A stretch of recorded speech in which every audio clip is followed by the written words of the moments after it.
تعالى اقول لكم تجربتي في نيسان تاشي، وده من اكتر الاماكن اللي بحبها. بدأنا بالشوربه، العدس والمشروم، والاتنين احلى من بعض. السلطات والمقبلات عندهم خطيره، لازم تجربوا الطبق ده.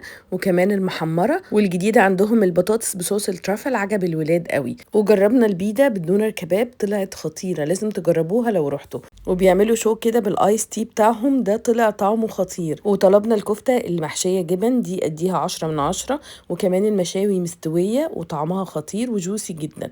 ومن الاطباق اللي بيعملوا لها شو عجبتني قوي الفيليه بصوص الزبده والثوم والاعشاب، ده خطير، وبيحطوا تحته عيش طري وطعمه يجنن. اجواء المطعم والاكل فيه بيعجبني جدا. ما بحسش بس ان انا رايحه اكل، لا، بحس باجواء كده مختلفه مش موجوده في اماكن تانية. ده الشو طبعا بتاع الفرخه اللي بتستوي جوه الملح. الفرخه طريه ومستويه كويس وطعمها يجنن. واكيد لازم نحلي بالكنافه ومعاها كوبايه الشاي بتاعتهم. وجربنا كمان البقلاوه بالفستق، فعلا فعلا طعم الاكل خطير، لازم تجربوه وتروحوا.